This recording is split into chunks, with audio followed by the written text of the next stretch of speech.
तो इंग्लिश में letter writing से टोटल 5 मार्क्स के क्वेश्चन पूछे जाएंगे CBSE class 10th term 2 board examination में। कुछ इंपॉर्टेंट पॉइंट्स को अगर आप ध्यान में रखते हैं तो आपके बहुत ही आसानी से ये 5 मार्क्स अभी से सिक्योर हो जाएंगे। दोस्तों, इस साल आपके क्लास 10th इंग्लिश के बोर्ड एग्जामिनेशन में लेटर से टोटल 2 टॉपिक को आपको पढ़ना है। सबसे पहला लेटर फॉर प्लेसिंग ऑर्डर, दूसरा है लेटर फॉर इंक्वायरी। तो ये दोनों टॉपिक को आपको ध्यान से समझ लेना है।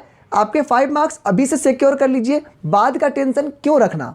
तो दोस्तों, यहाँ पर मैं आपको लेटर फॉर प्लेसिंग ऑर्डर के कुछ इंपॉर्टेंट पॉइंट्स बताऊंगा, फॉर्मेट बताऊंगा किस तरह से लिखते हैं, और एक अच्छा सा एग्जाम्पल दूंगा जिससे कि आपका ये टॉपिक क्लियर हो जाए। और कोई भी क्वेश्चन पूछा जाएगा प्लेसिंग ऑर्डर का, आप इस फॉर्मेट पे लिखेंगे, आपका फुल मार्क्स आ जाएंगे।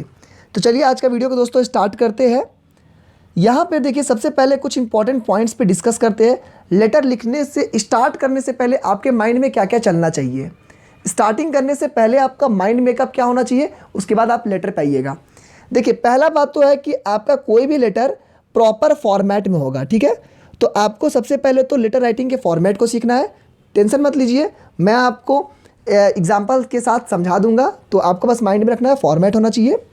दूसरा है कि जब भी आप लेटर को स्टार्ट करते हैं तो फर्स्ट और सेकेंड लाइन, जो भी पहला फर्स्ट सेकेंड लाइन है, आपको उसमें लेटर का पर्पस बता देना है कि भाई लेटर क्यों लिख रहे हैं। बात को घुमाइएगा मत, डायरेक्टली लिखिए कि मैं लेटर इस कारण से लिख रहा हूँ, मुझे ऑर्डर प्लेस करना है।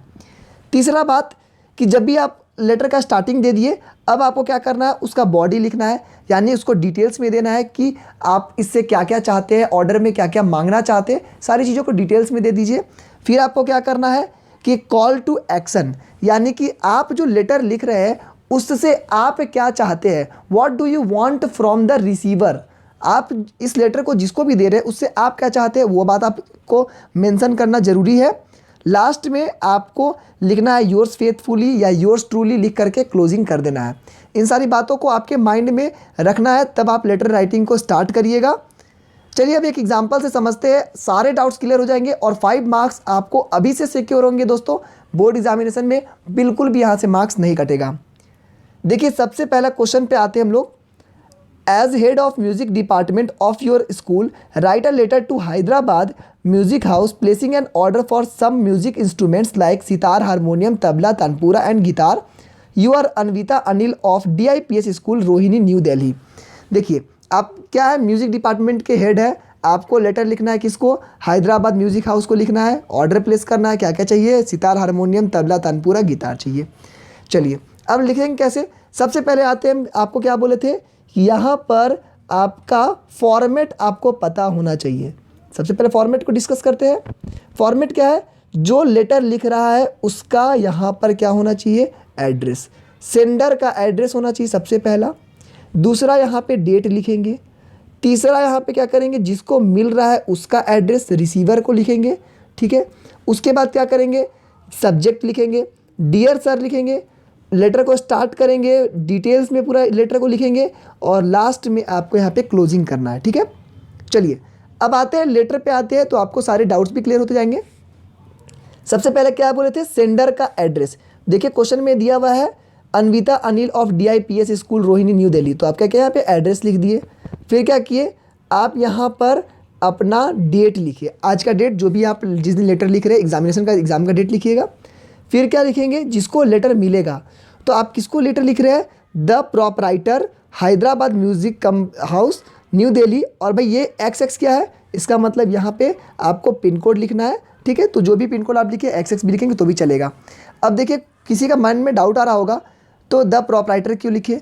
तो देखिए, जिसको लिख रहे हैं उसका डेजिग्नेशन लिखना होता है, जैसे द मैनेजर होता है, द एडिटर होता है, उस तरह से प्रोपराइटर मतलब कि जो उसके ऑथराइज्ड पर्सन है, जो कि यहाँ पे हमको सेंड करेंगे।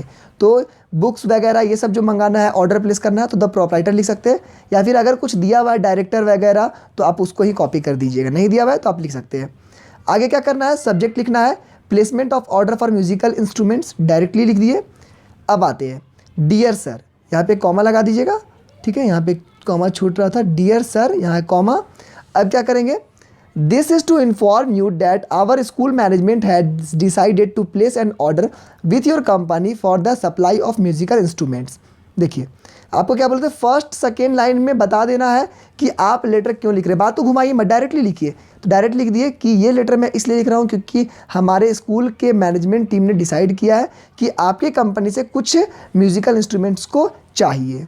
ठीक है, उसके बाद क्या लिख दे रहे, अब डिटेल्स में, the list is given below, kindly make it convenient to send the delivery within 15 days। I am sure proper packing of the instruments will be taken care of and the responsibility of any damage cause during transportation shall rest with you. अब क्या कर रहे हैं, देखिए अब कोई सामान मंगा रहे हैं तो आपको टाइम लिमिट भी तो देना होगा। ऐसा तो नहीं है कि 1 साल 2 साल में वो सामान पहुंचाएगा। तो आप डायरेक्टली लिख रहे हैं कि ये सामान मुझे 15 दिन में चाहिए। बात को समझिए कि लिखने का तरीका क्या होता है। फिर क्या लिखे कि मैं उम्मीद करता हूँ कि आपका पैकिंग अच्छा होगा और किसी तरह का ट्रांसपोर्टेशन में कोई भी गड़बड़ होता है तो ये आपकी जिम्मेदारी होगी। अच्छी बात है, ये सारी चीज़ों को आपको हर जगह कॉमन लिख देना है। नेक्स्ट क्या लिखा हुआ है, यहाँ पे लिखा हुआ है I hope future repairs and maintenance of the pieces will be provided by you promptly and satisfactorily. अब देखिए फ्यूचर में कोई प्रॉब्लम होगा, किसी तरह का रिपेयर होगा, मेंटेनेंस होगा तो ये आप मेंटेन करेंगे, ये बात लिखा गया है। अब मान के चलिए आप बुक्स मंगा रहे हैं तो क्या आप ये बात लिखेंगे? नहीं लिखेंगे, क्योंकि आपको इसमें मेंटेनेंस नहीं चाहिए। तो कुछ चीज़ों में लिखना है, कुछ चीज़ों में नहीं लिखना है। आप इग्नोर भी करेंगे तो भी चलेगा। ठीक है, फिर क्या लिखेंगे, the payment will be made through a cross cheque to your agent just after the delivery. अब देखिए आपको लिखना भी है पेमेंट के बारे में कि भाई आप सामान मंगा रहे हो तो पेमेंट कैसे करिएगा, तो ये सारी बातों को तो आपको लिखना है। तो उसके बाद आप पेमेंट के बारे में बता दिए। अब यहाँ पे लिस्ट ऑफ आइटम क्वांटिटी, ये टेबल बनाना जरूरी है कि आपको कौन सामान कितना चाहिए और इस तरह से आपका टेबल चेंज होगा according to the items. Next आप क्या लिखेंगे, yours faithfully Anil head of department, या अनीता जो भी है हेड ऑफ डिपार्टमेंट जो भी लिख दीजिएगा आप यहाँ पे। ठीक है, यहाँ पे चलिए एक बार हम फिर से क्लियर कर देते हैं। जो भेज रहा है उसका एड्रेस, डेट, जिसको मिल रहा है उसका address, subject dear sir, comma, उसके बाद यहाँ पर फर्स्ट स्टार्टिंग के फर्स्ट सेकेंड लाइन में आपको बताना है कि लेटर क्यों लिख रहे हैं। फिर देखिए कोई सामान मंगा रहे हैं तो कितने दिन में चाहिए आपको।